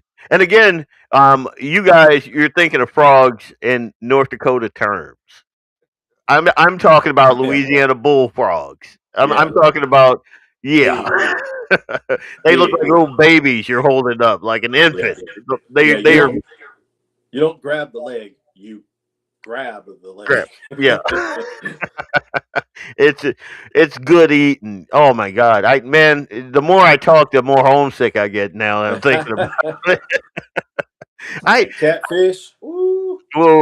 Chunked and fried, deep fried, and some cornmeal with hot rice plus, and some Zatarans or Tony Sachere thrown in. Oh my God. Let's go to commercial. No. Here in Alabama, we have catfish. I'm at Lake Eufaula, and we have some good catfish. But big thing here is crappie, which to us Florida people is speck. Yep. And that is some fine eating, and there is a lot of them here. I love some speck fishing, and just good clean meat. And bass fishing. It's the self-proclaimed bass capital of the world. But being a Florida boy that grew up in the Everglades and going up to Lake Okeechobee all the time, you know that it's Louisiana. That's what you're trying to say. Well, technically, the largest bass on record was caught in Georgia. Let's move on. No. I don't know. I do know that growing up, I was always taught that Louisiana was sportsman's paradise. Oh, if you wanted to hunt and fish and fishing, I give it that 100%. But since I've been here, well, take that back. Fishing and waterfowl down there. Oof. Yeah. The duck hunting is And up here, I didn't even. I gotta say, Louisiana is a sportsman's paradise. I mean, it's got great fishing. It's got great hunting, especially if you like hunting hogs and ducks. It really is, and it's got for people that just outdoor that like the kayak. Kayak. You're reading the comments, man. But there's hiking. There's all kinds of great just camping, outdoor things to do in Louisiana. It is a great state for the sportsman. I see you, right? I can see you going up and down the stairs. I'm talking to the 8-year-old. He's like sneaking up and down the stairs, and I'm like, dude, I can see you. What are you doing? Anyway, here, let me see. Great show. Dougie has been under the weather, but oh man. Well, that sucks. Lynette, you need to get that boy back in good health. Come on now. Whip him up some, I don't know. What are those things your grandma used to hang around your neck? I mean, if you're a Southern boy, you know there's probably not in up here, but those sacks. I'll think of the name in a minute. They smell my grandma used to always do the Vicks things, but my great-grandmother used to keep a bottle of Southern Comfort with peppermint, lemon, and honey in it. Yep. And that was her go-to for healing us kids up when we got sick. Now, I'd like to say it worked, but I don't know if it worked or we just forgot we were sick. Yeah, you don't remember. So Lynette, go out there and get that boy some NyQuil, some no, That's pretty much what it was. Homemade NyQuil, Southern Comfort, peppermint, honey, and lemon. Yeah. It was a cure-all. In the ghetto, it was called Tussin. You know, that was the cure-all for everything because it used to have crack in that stuff, man. It used to, that's what I've been told. You know, so he's over medicated right now. Doug is a good dude, and anybody that knows, you know, anything about Guns in the 701 or, you know, Blackbeard Logic, you already know that. So, Doug, get better, man. We need your quick wit and all that, you know, on the airwaves here. So I'm with Grandma, and Grandma, she and I would get along. Yeah, 100%. What? God, I'm trying to think of the name of that bag. It's got a weird southern name too. I can't remember it. But well, if people are familiar with Southern Comfort, it is a sweet whiskey because I see people asking about it. It is a sweet whiskey, and this is honest truth. This is what my great grandmother and my granny, my grandmother, used to keep around the house up on top of the cabinets. Yep. There was a bottle of Southern Comfort, and they kept put a bunch of peppermint sticks in it, and it would dissolve. And they put honey and lemon, and I'm pretty sure there was something else in there, but I can't exactly remember. But that was their go-to for giving us just a little, basically a shot of it when we got sick. And man, we were little kids. That we might have been getting twisted up and falling asleep and waking up feeling like, oh, okay. That's the thing. That's the thing. It knocked you out, man. Make you sleep. I mean, these are the same country folks that would put whiskey on our pacifier when we were teething. I told my mom I blamed her for my teenage alcoholic years because you got me acclimated to it when I was a baby. I remember when we had a colicky kid, and I told my wife that. She looked at me, and I didn't bring it up again. I was like, all right. She's got a point. You know, she's the smart one. You know, I'm, you know, me. Again, a lot of times I look at her and I'm like, I have to question, you know, whether or not you have your faculties. Because, again, you're with me for like 25 years. I don't get it, you know. But anyway, I'm going to need Granny's recipe for Pixar. Aspidity bags. That's it. David, how did David know that? That's it right there. The aspidity bag. Hang that thing around. There was some voodoo. There's a little bit of voodoo, some herbs, some just all kinds of stuff wrapped up in that thing. That was a Louisiana special right there. That was you are 100% David. That's what it was. And I bet if I called my dad in here, he'd tell me exactly what was in that thing, but I don't want to get him riled up. He's got that cane. He likes to hit people. So I'm kidding. I'm like before we came on, I told him like 100 times. And if folks don't know, so my dad's been living with us since last Thanksgiving. He has dementia. And so he does this thing called sundown, and he gets kind of ornery. Like he gets really ornery. So I told him, you know, so I'm doing the show upstairs. Normally he doesn't see me. I'm downstairs. I'm in my bunker. Like I'm just locked in and all that. But that didn't happen today. So I told him that. And so like every 5 minutes, how many people are going to be in here? And I'm like, well, nobody's going to be me, Dad. And he's like, well, they're not going to be smoking, are they? Or drinking or carrying on. And I'm like, so again, it's going to just be me. I mean, they probably will be, but they'll be at their house doing it. They'll be at their house doing it. He's like, yeah, we can't have all that hooting and hollering and carrying on. And I'm like, okay. JD's probably got a drink in his hand right now. No, he don't. He doesn't. He's a teetotaler, man. and not the dude that I grew up with either. You know, I get my whole whiskey loving from that dude. You know, so. But yeah, if a grandma can't make it better, you ain't sick. Yeah, and my mom used to give us cod liver oil every night God sent. I mean, just and again, I tell my wife these stories, and she does not believe me. But I remember all 102 of us lined up to get our teaspoon of cod liver oil and I'm not like 100 years old. Like I'm relatively young, you know.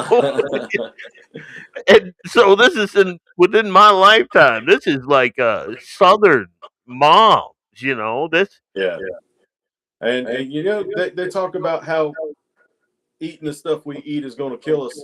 The deep fried foods and fatty foods and everything. My grandmother was 93 when she died, and she drank Southern Comfort whiskey.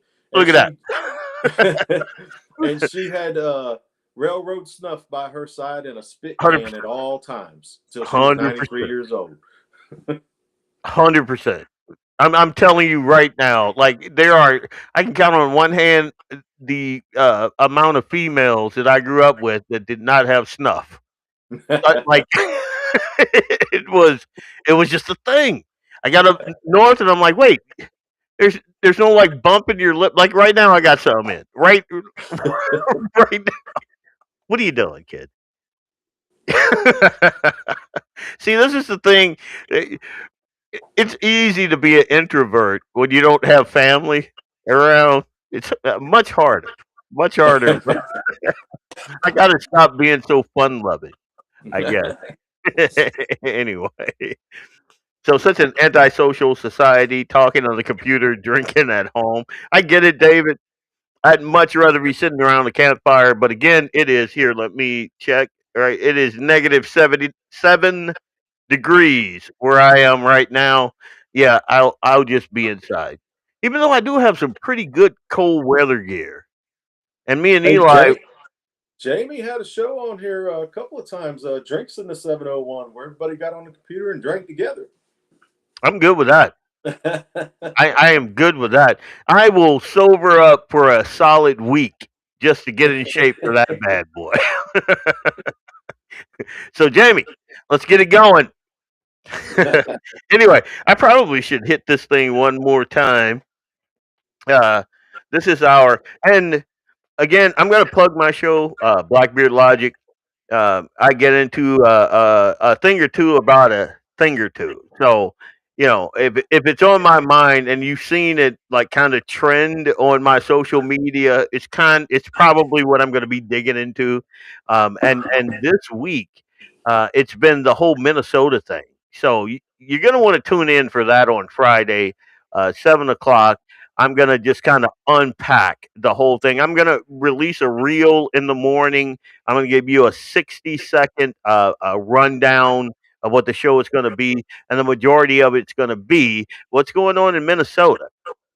I had a very, very interesting interview with Fargo First, and that was Darius Elder.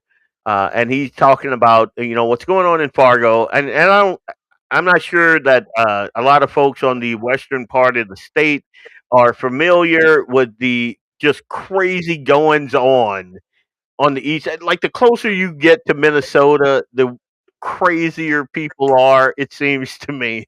So, uh, but Fargo First, they are a bunch of conservative folks who are seeking to like just kind of awaken that Christian conservative ethos that's in Fargo. The one that I came to love when I first moved here. Like Fargo wasn't always this liberal cesspool, or maybe it was. You know, I'm fresh off the boat, so who knows? But when I first moved to Fargo, it was not the way that it is now. And now they're fighting for every little scrap of sanity. And Fargo First has put together a plan to try to combat that. So I interviewed um, uh, Fargo for you have Joseph over there, you have Darius over there. Like there's a bunch of people over there. I interviewed Darius and we talked about it. So that's going to be on my show also, and that's Friday, 7 p.m. Central Time. And then let's see, third week of December, Clay's moving his show to either Tuesday or Thursday, Ear to the Ground. It'll only be for that week. It'll be the final show of 2025. His guest would be uh, David. I'm not far from you, Leon.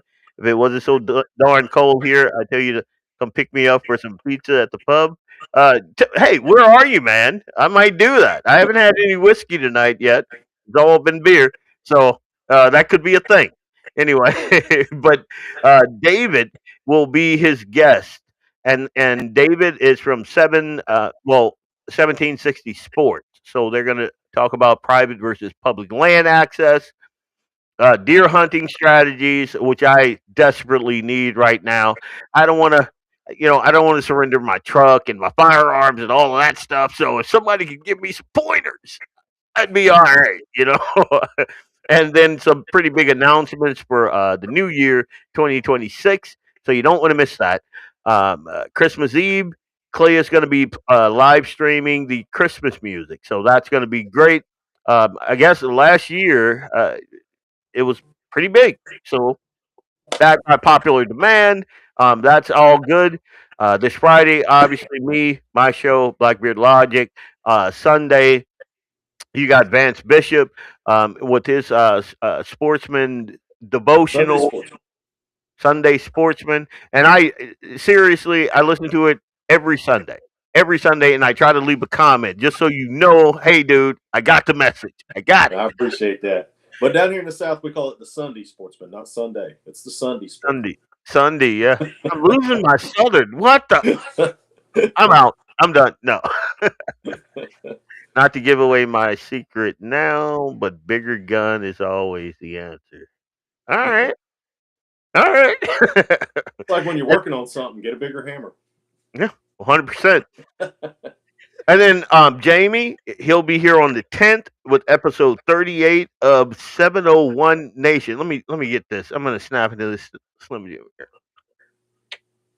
Snap it. Yeah, boy. Jamie on the 10th. I'm done. I'm sorry. Go ahead, Vance. You got it. Steer this thing, man. Yeah, Jamie texted us and said he enjoyed the Southern culture and stuff. Jamie, come on down, man. We'll take you hog hunting. We'll take you out here speck fishing. We'll show you the South, man. I know he's been down too. I know not too long ago. I think he went to Florida and did some hunting. But you're always welcome, man. I tell you what, my wife told me that Jamie is the most northern boy she'd ever met. And I said, you know what? I think you're right. I think he's fit in. I think he's fit right in. Like he's got that wild side, man. Well, I took all them guys down there, and all of them were born and raised Dakota boys, and they fit in with all my Southern buddies just perfect. And they all stay in touch to this day. That was over 10 years ago, and they stay in touch to this day and are good close friends. In fact, Buck, another Alabama boy from the Racks Adventure team, his family goes up there and hunts every year. Yeah. I could see taking Jamie down south and them going, wow, those guys in North Dakota. Wow. And you know how we do. I mean, Louisiana, there's if you ever heard Boomhauser, like when I took my wife down there, I got kinfolks that are blacker than I am that sound like Boomhauser. Like it's crazy, dude. You go down there, it's a whole different culture. Whole different culture. Thanks, Vance Leon. You said I'd get along with the black ladies. I did not. Actually, I didn't say that. It's a little ad libbing there. I had friends up there tell me they wanted to go to the South when I was living in McIntosh, South Dakota. They said they wanted to go down south on vacation, and they wanted some authentic, good Southern barbecue. They said, how do I know I'm getting good Southern barbecue? I said, You find a black man on the side of the road cooking barbecue. If it's an older, fat black man, you stop. Yep. You're getting good barbecue. And they said, well, that's kind of racist. I said, that's not racist. That's a fact. That's the truth. 100%. 100%. Know how to find good fried chicken. I said, you find a local mom and pop place in a small town, and if an older black lady is in there, you get it. They said again, that's racist. That's not racist. Not that's racist. fact. Hey, black dude here. All that's fact. Right there. In Like, Kansas City, racist? I'm giving a compliment. I mean, that's the best eating you're gonna get in the South. when we were in Kansas City, like there were all these big name, barbecue joints or what. The best barbecue I ever had in Kansas City was a hole in the wall mom and pop shop in Wyandotte County in the ghetto. I mean, a place where if you had it, you wanted to carry it with you. you and you go down there and you sit. It's a hole in the wall, but it's the absolute best spare ribs you'll ever have, burnt ends you'll ever have. Just like, and in the South, it's the same way. I have friends that I like, those guys that I took from North Dakota and Minnesota to Louisiana. Every place I took them to was off the beaten path, and they loved it. It's the absolute best thing. The stuff I whip up in here. Ask my wife. I mean, my wife kind of has to say it's good, but you know, I can throw down, and it's just because I was culture adjacent. I wasn't even in that world. My dad was, but just from osmosis, I soaked some of it up. So yeah, I mean, some of the best food you can get in the South is at gas stations. Yep. If you find a little window in the back of a gas station that's serving food, barbecue or soul food or country food, whatever they're serving back there, that's some of the best eating you can get right there. First gator tail my wife ever ate was out of a gas station, and she couldn't believe it. Oh, it tastes like chicken. I smacked her in the back of the head. I'm like, it doesn't taste like chicken. It tastes like gator. Come on now. But yeah, I agree with David on that. I gladly add this food discussion, Mexican food trucks. Yep. Absolutely. 100. If you have to point to the pictures because they can't understand you. That one and that one and that one. 100%. As a matter of fact, I know a couple of. I'm not gonna say any names because I don't want them to be deported. But I know some folks, and the absolute street tacos are the best. Yes. The absolute best, like hands down. They do not make they make not too bad of a burger down south. Eric, put it down for a second. Walk away. Eric's writing like he's had a couple Coronas tonight. Yeah, well, it looks like it.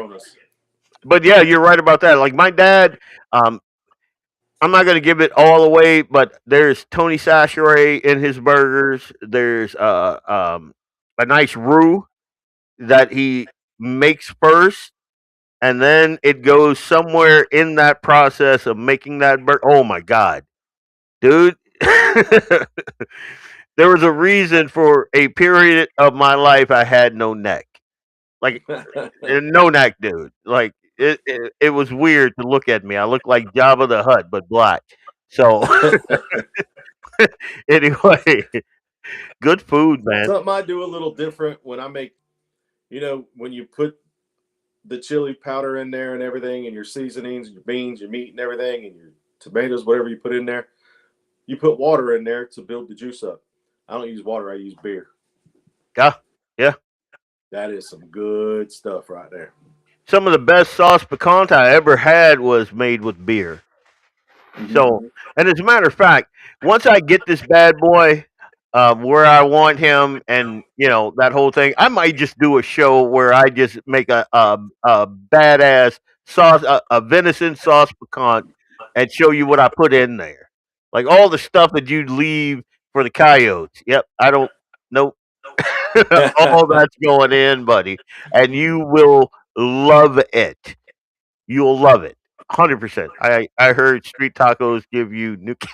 No, that's Taco Bell, dude. That's the chain place. Like I like Taco John's like the next dude. I love it, especially first thing in the morning. But you're right about that, the JD. But street tacos are the best when they use that real meat steak. Oh my god, it's good. Yeah. It's good. Now, JD was talking about the Southern culture. Here's a little Southern culture some people are probably not familiar with. Swamp ass. Swamp. It's a real thing. It's a real thing. Yeah. Man, Are we gonna get into that tonight? man, Come it was on. 100 degrees outside and 100% Humidity. precipitation, Yep. humidity out. Man, you got to go give a couple courtesy wipes to make sure you ain't 100%. messed your britches. Here, I'll call my wife in here. She can elaborate. Hey, no. That's a real thing. When you live in the humid South, man. Hey, give yourself a courtesy wipe. Go on. And especially if you got some weight on you. Wow. If you got some weight on you, yeah, people will tell you pretty quick, hey, dude, come on now, don't sit on my seat. No, you got to walk. Come on, man. Anyway, I think we're probably going to put this thing to bed. I think that luckily Clay wasn't watching it and hearing us talk about swamp ass and different things. I think Clay has experienced it firsthand. Yeah. If you're a hunter, if you're an outdoorsman, you're gonna have it a time or two in your life. I mean, it's just gonna happen, and you're gonna walk in the house, and your wife is gonna be like, "Nope, water hose right outside. You got it." That whole thing. I'm sure it happens everywhere, but down here in the South, you can get it walking from the house to your car. So, yep. There have been days I remember waking up, taking a shower, going outside, swimming about a block through the humid, and having to go back home and take another shower. Like I do not miss that part of the South, man. Up here, I don't have to worry about that at all. Even when I was out there with the chainsaw and we were moving all that wood and all that. Nope, I like it. I again, one of the reasons I love it up here, I can just go balls to the wall and I'm good. Down south, you can't get half the things that I can get done down here could not be done in 2 days in the South, man, just because of the humidity. It's crazy. Yeah, it's hard to breathe. Yeah, it's hard to breathe. Exactly. Like your shirt just soaks up from the outside, the ambient moisture gets into your clothes, and you're just like, wait, what? It's, but I do miss it. My dad absolutely misses it, and here with probably next year, we're probably going to make a trip down there. But I am what I am going to do. What I am going to promise you guys is I am going to sometime in the next couple months make a venison sauce piquant, and then I'm going to just like live stream the whole thing. So and it's good. Like folks. Again, my wife is a good cook now, and she'll tell you this too. But before she met me, like nobody made a homemade roux. Like when I asked her, is she gonna make a homemade roux? She didn't even know what I was talking about. And that's no skin off her. That's just the culture up here versus down there. And then I get in the kitchen. No problem. Put an apron on. My son is right there with me because I want him to be able to cook. I want him to be able to be, self sufficient and all that. So he knows how to sew buttons and darn socks and put zippers on, and like he knows all this stuff because I'm teaching him that stuff. But you get a guy, especially a guy that uh, isn't overweight or whatever, and he knows how to cook. Hang on to him, ladies. I mean, I'm already taken, so even though that's probably not a thing anyway. But yeah, I think I'm gonna live stream that thing, and it's gonna be a good one. Sounds good. Yeah. So we're gonna probably sign off. I'm gonna go get me something to eat. Probably, I don't know. I'll probably call Jamie and see what he's got going on this weekend. I might even make a trip up to Bismarck. Uh, no, I don't want to get sick. Good God, Doug, you got to get better, like now, like right now. Let's do this, Lynette. Get that man, get that man well, so I can come up there and hang out a little bit. I'll send Granny's recipe. No acidity bags, man. Holla. Jamie says, yeah, 100%. Your dad must be loving this 16 tonight. Yeah. Yeah. -16 tonight. No. And see, and my dad is a weird one. Like right now, his room is the hottest room in the house. And he still comes out like this. Like, my wife was caramelizing onions today, and it kind of got away from her because, like, I love cooking in cast iron. Like it's my thing, dude. It is my thing. So tonight, because I was doing this and I kind of got in late, I'm black, so pork is always on the menu. So she's doing that whole thing. She was caramelizing onions, and so it kind of got away from her. And so we had a couple of the ceiling fans going. His room is like 90 degrees, and he's coming out like he's freezing. And I'm like, what are you doing? I mean, come on, dude. But yeah, anyway, the 16. He has no idea. If he knew it was -16, he'd beat me and make me take him back to Louisiana.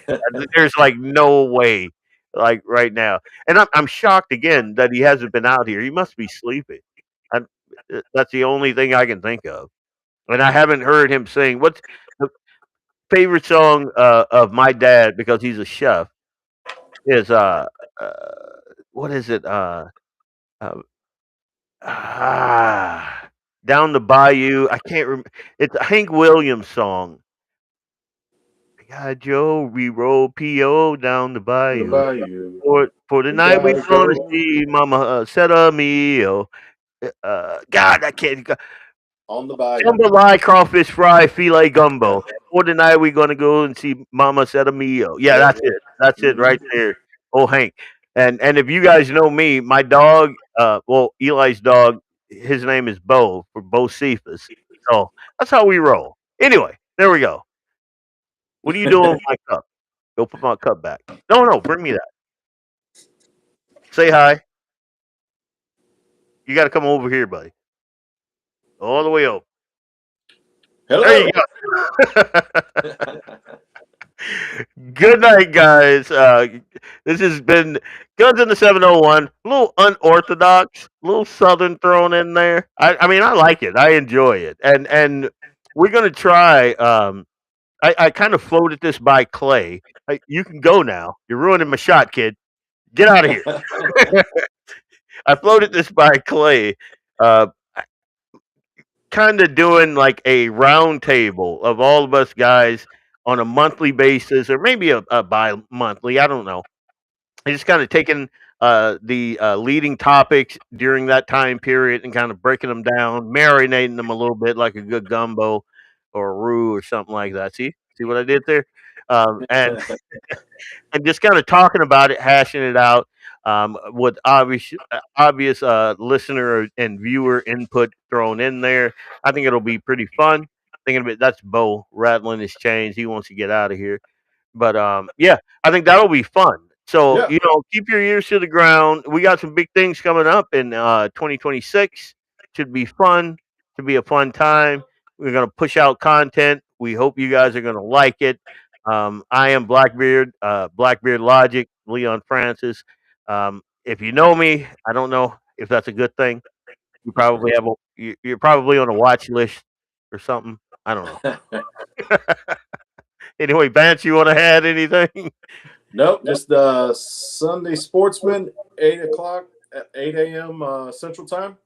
Join us for getting in the Word of God and talking about some hunting and fishing. Good deal. God bless you guys. God bless. Thanks for joining us.